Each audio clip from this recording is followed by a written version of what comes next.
Isomerism में हम लोग बात करते हैं प्राइमरली आइसोमर्स की।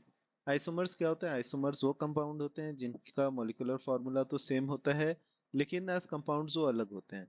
एज कंपाउंड्स अलग क्यों होते हैं? क्योंकि उनकी या तो केमिकल प्रॉपर्टीज डिफरेंट होती है, या फिजिकल प्रॉपर्टीज डिफरेंट होती है, या दोनों केमिकल और फिजिकल प्रॉपर्टीज डिफरेंट होती हैं। अब ये हम लोग देख रहे हैं बेंजीन के आइसोमर्स। बेंजीन के बहुत ब्रिलियंट आइसोमर्स होते हैं, देखने में बहुत क्लासिक और बहुत इनोवेटिव टाइप के आइसोमर्स हम लोग देखते हैं बेंजीन में। मेरे को बड़े पसंद है ये आइसोमर्स, इसीलिए मैंने यहाँ डाला है। इसका कोई यूज नहीं है, अभी हम लोग इसको कुछ सीख नहीं रहे हैं, बस ये एक इलस्ट्रेशन टाइप का है। अ, सबसे पहले अब हम लोग आते हैं ये देखने के लिए कि आइसोमर्स, कोई कंपाउंड का पेयर आइसोमर्स है या नहीं, ये कैसे पता कर सकते हैं। तो कुछ एग्जांपल्स इसके लिए देखते हैं। तो देखिए ये दो कंपाउंड है ना। पहला है हेक्सेन, दूसरा है साइक्लोहेक्सेन। तो अब इसका हम लोग देखते हैं कैसे हम लोग काउंटिंग करेंगे। तो यहाँ कार्बन्स कितने हैं? कार्बन्स गिन लिए हमने, 6 कार्बन्स हैं। दूसरे कंपाउंड में कितने कार्बन है? 6 कार्बन है। फिर हाइड्रोजन्स पे आते हैं। तो ये टर्मिनल हाइड्रोजन है। टर्मिनल हाइड्रोजन की क्या खास बात है कि उसमें 3 हैंड्स फ्री रह गए। एक हैंड खाली अटैच्ड है वैलेंसी से, एक और कार्बन से, और दूसरा हैंड जो है वो बाकी 3 हैंड जो है वो फ्री है। तो जो ये ऑरेंज डॉट है वो टर्मिनल कार्बन है जिसकी 3 फ्री हैंड्स हैं। और जो बाकी कार्बन है बीच वाले, उनमें क्या है ना, 2 फ्री हैंड्स है, क्योंकि 2 वैलेंसीज उनके सेटिस्फाइड हैं। और बाकी जो 2 वैलेंसीज बच गई वो दोनों फ्री हैंड से जो हाइड्रोजन ऑक्यूपाई कर रही है। तो यहाँ पे ये दो टर्मिनल कार्बन्स हो गए, तो यहाँ 3 + 3 6 हाइड्रोजन्स हो गए। यहाँ 1 2 3 4 8, 6 और 8 मिला के टोटल 14 हाइड्रोजन्स हो गए। और ये जो दूसरा कार्बन है, यहाँ पे हम लोगों के पास टोटल मिला के 12 हाइड्रोजन्स है, क्योंकि हर कार्बन पे दो दो, हर कार्बन में दो ऑलरेडी बॉन्ड्स अटैच्ड हैं, इसलिए 2 हाइड्रोजन ही लगेंगे। तो टोटल 12 हाइड्रोजन्स दोनों कार्बन में हम लोग के पास लेफ्ट साइड में 14 आ गए, राइट साइड में 12 आ गए। तो ये दोनों आइसोमर्स हैं क्या? ये दोनों आइसोमर्स नहीं है, बिकॉज इनका केमिकल फॉर्मूला सेम नहीं है। अब अगला फॉर्मूला, अगला ये देखते हैं स्ट्रक्चर, दो पेयर। यहाँ पे पहले कार्बन गिनते हैं। 3 4 5 6 कार्बन्स हैं। यहाँ 3 4 5 6 कार्बन्स हैं। हाँ, ऑक्सीजन की बात करते हैं तो ऑक्सीजन कितने? एक एक ऑक्सीजन है, वो भी हो गया। अब हाइड्रोजन्स गिनने हैं, तो सेम उस तरह पिछली बार जैसे टर्मिनल कार्बन्स गिन रहे थे, यहाँ इस बार फर्स्ट कंपाउंड में 2 टर्मिनल कार्बन है और सेकंड कंपाउंड में 1 टर्मिनल कार्बन है। और 2 कार्बन वाले कितने हैं? यहाँ पे 2 हाइड्रोजन वाले 4 कार्बन हैं, और नीचे 2 हाइड्रोजन वाले 5 कार्बन हैं। अब एक हाइड्रोजन एक्स्ट्रा है नीचे, वो OH में। अब अपने लोग काउंट करेंगे तो ऊपर अपने पास आ गए 14 हाइड्रोजन्स, और नीचे भी आ गए 14। इसलिए क्योंकि ऑरेंज ऑरेंज यहाँ 6 हो गए, और ये 4 8 हो गए। 8 + 6 = 14। और नीचे हम लोगों का क्या था? 3 था, एक ये 4 हो गए। और यहाँ 5 2 = 10 हो गए, तो टोटल 14 हाइड्रोजन्स हो गए। इसलिए ये दोनों कंपाउंड्स जो हमने बनाए, ये क्या है? These are isomers. ठीक है। आगे हम लोग पढ़ेंगे कि क्या प्रॉपर्टीज डिफरेंट है, क्या डिफरेंट है, वो सब बहुत बाद में पढ़ेंगे। अभी हम लोग सिर्फ ये आइडेंटिफाई करना चाह रहे हैं कि कंपाउंड्स आइसोमर्स हैं या नहीं। अब देखते हैं ये दो कंपाउंड्स देखते हैं। यहाँ पे फिर क्या है, हम लोग काउंट करेंगे कार्बन्स। पहले 6 कार्बन्स। यहाँ पे कितने कार्बन्स है? 6 कार्बन्स। फिर अब हम लोग देखेंगे टर्मिनल हाइड्रोजन्स। यहाँ कितने टर्मिनल हाइड्रोजन्स है? दो, दोनों में 3 3 हाइड्रोजन्स रहेंगे टर्मिनल कार्बन्स में। इसलिए 3 3 रहेंगे बिकॉज दोनों में एक एक वैलेंसी सेटिस्फाइड है। फिर हम लोग ये वाली कार्बन देखते हैं। इसमें देखिए दोनों साइड एक एक सिंगल बॉन्ड अटैच्ड है। तो एक एक साइड सिंगल बॉन्ड अटैच्ड होने का मतलब हो गया कि इसमें 2 हाइड्रोजन्स के लिए स्पेस है। तो इसमें भी 2 हाइड्रोजन, यहाँ भी 2 हाइड्रोजन। ये जो राइट साइड वाला कंपाउंड है, इसमें सारी कार्बन्स पे दो दो हाइड्रोजन रहेगा। तो अब ये वाला जो बीच वाला कंपाउंड कार्बन है, इसमें क्या है? इसमें एक साइड सिंगल बॉन्ड है, एक साइड डबल बॉन्ड है, 3 बॉन्ड यूज्ड है, मतलब एक बॉन्ड अनयूज्ड है। तो टोटल यहाँ पे अब कितने कार्बन रह जाएंगे? 6 6 कार्बन तो थे ही। हाइड्रोजन राइट साइड में 6 2 = 12 हो गए, वहां तो सिंपल है कैलकुलेट करना। लेफ्ट साइड में 3 3 हो गए ऑरेंज डॉट्स के, दो दो हो गए ग्रीन डॉट्स के, और एक एक हो गया ब्लू डॉट का। तो टोटल मिला के लेफ्ट साइड में भी हम लोग के पास टोटल 12 हाइड्रोजन्स हो गए। तो दोनों कंपाउंड क्या हुए? 6 C6H12। तो ये दोनों आइसोमर्स हैं क्या? हाँ, आइसोमर्स हैं। अब हम लोग आते हैं एक और कंपाउंड में। यहाँ पे क्या है? एक और सेट ऑफ कंपाउंड्स में। यहाँ क्या है? फिर कार्बन गिनते हैं। 6 कार्बन। इधर भी क्या है? 6 कार्बन। है ना। फिर अब हम लोग आते हैं हाइड्रोजन्स के लिए काउंट करने। हाइड्रोजन्स काउंट करेंगे तो क्या होगा, ये वाले और ये वाला कार्बन, ये जो लास्ट के दो कार्बन है इसमें कितने हाइड्रोजन्स हैं, इस दोनों में दो दो हाइड्रोजन्स हैं, क्योंकि दो कार्बन की डबल बॉन्ड तो फुलफिल्ड है, तो दो हाइड्रोजन्स बचे। फिर अब हम लोग आते हैं ये ट्रिपल बॉन्ड वाली कार्बन में। ट्रिपल बॉन्ड वाली कार्बन में कोई भी हाइड्रोजन नहीं है, इसलिए क्योंकि लेफ्ट साइड में तीन कार्बन अटैच्ड हैं, राइट तीन वैलेंसीज यूज्ड हैं, और राइट साइड में एक वैलेंसी यूज्ड है, उसकी कोई वैलेंसी बची नहीं है। तो ये ग्रीन डॉट्स में there are no hydrogen, zero hydrogens. और तो लेफ्ट साइड में अभी तक कितने हो गए हम लोगों के पास, फोर हाइड्रोजन्स हो गए। अब देखिए ब्लू डॉट में एक हाइड्रोजन है, इसलिए एक हाइड्रोजन है क्योंकि एक डबल बॉन्ड एक सिंगल बॉन्ड। तो बचे कितने हाइड्रोजन्स, एक हाइड्रोजन बचा। और ये जो राइट वाला भी एक हाइड्रोजन है, कार्बन है, इसमें भी एक हाइड्रोजन। तो हम लोग के लेफ्ट साइड वाले पूरे कंपाउंड में सिक्स हाइड्रोजन्स हैं।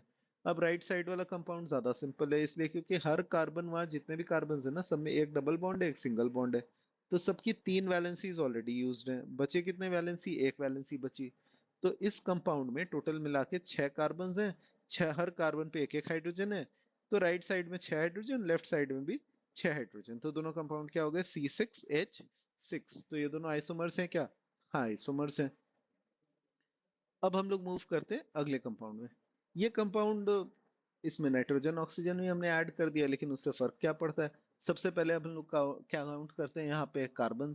तो ये वाले में देखो कार्बन कितने हैं, कार्बन एक कार्बन और एक कार्बन, दोनों में एक एक कार्बन है। तो यहाँ पे कार्बन कितने हो गए हमारे पास, यहाँ कार्बन हो गया एक, दोनों साइड। फिर हाइड्रो नाइट्रोजन गिनते हैं, नाइट्रोजन दोनों साइड कितने हैं, एक एक नाइट्रोजन है, ये भी सेम है। ऑक्सीजन कितने हैं, एक एक ऑक्सीजन है। बच गया काम हाइड्रोजन का।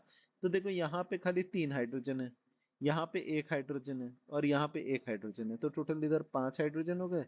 इस कंपाउंड में हम लोग गिनेंगे तो इस कार्बन पे दो हाइड्रोजन है, इसलिए क्योंकि दो वैलेंसीज तो ऑलरेडी फुलफिल्ड है। और तो दो हाइड्रोजन इस कार्बन पे है, एक यहाँ है, एक यहाँ है, और एक यहाँ है। तो टोटल यहाँ पे पांच हाइड्रोजन है। तो हमारे दोनों कंपाउंड है, उनमें कार्बन भी सेम है, हाइड्रोजन भी सेम है, नाइट्रोजन भी सेम है, ऑक्सीजन भी सेम है। तो ये आइसोमर्स हैं क्या, हाँ ये आइसोमर्स है। अब हम लोग आ जाते हैं अगले कंपाउंड में। ये कंपाउंड में अब यार सेम इस तरह गिनने में ना हालत खराब हो जाएगी। क्यों हालत खराब हो जाएगी, एक दो तीन चार पाँच छः सात आठ नौ, गिनते रहो, गिनने के बाद फिर हाइड्रोजन गिनो। तो करा जा सकता है, बहुत डिफिकल्ट नहीं है, ऐसे आप चाहो तो कर लो। एक दो तीन चार हाइड्रोजन हैं, यहाँ एक भी हाइड्रोजन नहीं है, यहाँ एक भी नहीं है, यहाँ दो हैं, यहाँ दो हैं, चार छः आठ हो गए, यहाँ एक नौ, एक दस, ग्यारह बारह, तेरह चौदह, यहाँ पंद्रह, यहाँ सोलह, यहाँ सत्रह अठारह उन्नीस बीस इक्कीस बाईस, यहाँ बाईस हाइड्रोजन है। और यहाँ काउंट करेंगे तो क्या आएगा, एक दो तीन चार पाँच छ, सात आठ, नौ दस, ग्यारह बारह, तेरह चौदह, पंद्रह सोलह, सत्रह अठारह, उन्नीस बीस, इक्कीस और बाईस, यहाँ भी बाईस हाइड्रोजन है। और कार्बन तो ऐसे ही दिख रहा है, जो बेसिक स्ट्रक्चर है वो सेम है। बट यार ये बड़ा बोरिंग तरीका है, ये अच्छा तरीका नहीं लग रहा है। तो इस क्वेश्चन को क्या हम लोग फिर से रिविजिट करें, कुछ और सीखे क्या, जिससे थोड़ा सा ये काउंटिंग हम लोगों के लिए आसान हो जाए और इतना कुछ करना ना पड़े, हर एक बार हाइड्रोजन हर कार्बन के लिए ना गिनना पड़े। तो वो हम लोग थोड़ा बाद में देखेंगे। अब आते हैं हम लोग, एक कंसेप्ट है जिसको बोलते हैं सैचुरेटेड हाइड्रोकार्बन्स। तो हाइड्रोकार्बन क्या होते हैं, हाइड्रोकार्बन कंपाउंड्स होते हैं of carbon and hydrogen. Carbon and hydrogen के कंपाउंड का फॉर्मूला क्या होगा, CX H Y। एक्स और वाई हो गए कितने कार्बन है कितने हाइड्रोजन है। तो सैचुरेटेड का क्या मतलब, सैचुरेटेड का मतलब हो गया जिसमें ज्यादा से ज्यादा हाइड्रोजन हो, जितने हाइड्रोजन हम लोग ऐड कर सके उतने ज्यादा हाइड्रोजन हो, उससे ज्यादा फिर फर्दर हाइड्रोजन ऐड ना कर सके। तो अब सैचुरेटेड हाइड्रोकार्बन क्या होते हैं उसको देखते हैं। तो अगर एक कार्बन है, तो एक कार्बन में कितने हाइड्रोजन हो सकते हैं, मैक्सिमम चार हाइड्रोजन हो सकते हैं। तो एक कार्बन वाली सैचुरेटेड हाइड्रोकार्बन क्या होगी, CH4। अब देख ले, मान ले हमारे पास n कार्बन है, तो एक सिंपल सा फंडा जो हमने अभी यूज भी किया, वो क्या था कि जो टर्मिनल कार्बन होंगे, ये दो कार्बन, इसमें हमेशा तीन हाइड्रोजन होंगे। और बाकी जितने भी कार्बन होंगे सब में, जो बीच वाले कार्बन है जो टर्मिनल नहीं है, उनमें कितने हाइड्रोजन रहेंगे, दो दो हाइड्रोजन रहेंगे। तो यहाँ पे आप देखोगे ना, तो हर कार्बन में दो हाइड्रोजन तो है ही, और साथ में ये जो लास्ट वाली दो कार्बन हैं, इसमें एक एक हाइड्रोजन एक्स्ट्रा है। मतलब हाइड्रोजन कितने हैं, two times number of carbon, her carbon पे दो तो है ही, और प्लस साथ में जो लास्ट वाली ये दो कार्बन है, इसमें कितने हाइड्रोजन है, एक और एक। तो हमारे पास टोटल कार्बन कितने हुए, 2n+2। अब देखो, आपके मन में आएगा ये तो स्ट्रेट चेन हाइड्रोकार्बन है जिसमें एक ही चेन है। अगर मान लो ब्रांच होती है इसमें, मान लो एक ब्रांच ऐसा होता और ये वाला कार्बन नहीं होता, बदले में ये ब्रांच होता, तो क्या होता, आप इसका इफेक्ट समझो। ये वाला तो ऑरेंज हो जाता, ये वाली कार्बन ऑरेंज हो जाती क्योंकि टर्मिनल है। लेकिन बदले में क्या होता है, आप देखो, जब एक ये वाली एक एक एटम यहाँ ऐड हुई, तो इसमें हाइड्रोजन कितने आए, 1 2 3, और इस कार्बन पे हाइड्रोजन क्या हुआ, एक माइनस हो गया क्योंकि पहले इसमें 3 हाइड्रोजन थे। अब बदले में यहाँ पे एक ही, सॉरी, इसमें पहले 2 हाइड्रोजन थे, अब बदले में क्या हुआ, एक ही हाइड्रोजन है, तो एक हाइड्रोजन इस कार्बन से निकल गया। बदले में वो बॉन्ड फॉर्म किया कार्बन के साथ, एक और कार्बन के साथ, और उसमें टोटल 3 हाइड्रोजन ऐड हुए। तो आप सोचोगे तो कितने हाइड्रोजन ऐड हुए, 3 - 1 हाइड्रोजन ऐड हुए, विच इज 2। तो हमने क्या बोला था, अगर ब्रांच बढ़ भी जाती है तो क्या हो रहा है, एक एक्स्ट्रा कार्बन अगर आपने ब्रांच बढ़ा भी दी, तो उससे कितने हाइड्रोजन ऐड हुए, 2 ही ऐड हुए। और हम लोगों का अजम्पशन क्या था कि सिर्फ 2 एक्स्ट्रा का हाइड्रोजन होंगी, और बाकी हर कार्बन से रिलेटेड 2 एक्स्ट्रा हाइड्रोजन आएंगे। मैं फिर से आपको बताता हूँ, यहाँ मान लो आपने एक बॉन्ड बना दी, तो यहाँ हाइड्रोजन कितना घटा, एक हाइड्रोजन कम हो गया, और बदले में यहाँ कितने हाइड्रोजन ऐड हुए, 3 हाइड्रोजन ऐड हुए। तो नेट नेट इफेक्ट क्या हुआ, एक कार्बन ऐड हुआ, और बदले में हाइड्रोजन कितनी ऐड हुई, 2 हाइड्रोजन ऐड हुई। तो जो हमने टर्मिनल हाइड्रोजन वाला एक असम्पशन लिया था कि 2 एक्स्ट्रा हाइड्रोजन होंगे, वो तो चेंज नहीं हुआ। क्या हुआ, हर कार्बन के बदले 2 हाइड्रोजन आ रही हैं, और एक्स्ट्रा हाइड्रोजन अभी भी कितनी है, 2 ही हैं। तो ये जो फॉर्मूला था 2n+2 वाला, जो हमने क्या बोला, हर कार्बन के लिए 2 हाइड्रोजन होंगे और 2 एक्स्ट्रा हाइड्रोजन होंगे, वो ब्रांचिंग से उसको कोई इफेक्ट नहीं पड़ेगा। हमने कितनी भी ब्रांचेस बना देनी है ना, तो number of hydrogen will remain as 2n+2, where n is the number of carbons. तो हम लोगों का फॉर्मूला क्या बन गया, सैचुरेटेड हाइड्रोकार्बन में कितनी क्या फॉर्मूला होगा, उनका फॉर्मूला हमेशा यही होगा, CnH2n+2। अब आगे देखते हैं। अब देखो यहाँ पे हमने क्या बात की है, यहाँ बात की है रिंग फॉर्मेशन। रिंग फॉर्मेशन से क्या होता है ना, हाइड्रोजन का लॉस हो जाता है। क्यों लॉस होता है ये देखते हैं। ये देखो, ये 6 मेंबर्ड हेक्सेन है, इसमें जब ये लास्ट की 2 कार्बन्स आपस में अटैच होंगी, तो क्या होगा, बदले में 2 हाइड्रोजन्स को हटना पड़ेगा। मतलब जब भी साइक्लिक स्ट्रक्चर फॉर्म होगी, तब 2 हाइड्रोजन्स कम हो जाएंगे। तो बोलने का क्या मतलब है, जब भी रिंग फॉर्मेशन होगी, तब कार्बन्स कितने कम हो जाएंगे, 2 कार्बन्स का लॉस हो जाएगा। मतलब जब भी एक साइक्लिक स्ट्रक्चर है हमारे पास, तो सैचुरेटेड हाइड्रोकार्बन के कंपैरिजन में कितने हाइड्रोजन्स का लॉस हो गया, 2 हाइड्रोजन्स का लॉस हो गया। तो इसको अगर सैचुरेट करना है, मान लो इस कंपाउंड को सैचुरेट करना है, तो हम लोग क्या करेंगे, एक बॉन्ड तोड़ देंगे, बदले में यहाँ एक एच लगाएंगे, यहाँ एक एच लगाएंगे। बट की टेक अवे क्या है कि ring formation will lead to the loss of 2 hydrogens. अगला एग्जांपल देखते हैं। अगला एग्जांपल क्या है, double bond formation also leads to loss of 2 hydrogens. ये भी बड़ा सिंपल है। देखो, ये डबल बॉन्ड है, डबल बॉन्ड है, 2 एच है। सिंगल बॉन्ड है, इसमें 2 एच है। ये 2 एच हटेंगे तभी ना डबल बॉन्ड फॉर्म होगा। तो जब भी डबल बॉन्ड फॉर्म होगा, तो हमारे पास इन प्रिंसिपल क्या होगा, 2 हाइड्रोजन्स हटाने होंगे, तब जाके एक डबल बॉन्ड लगेगा।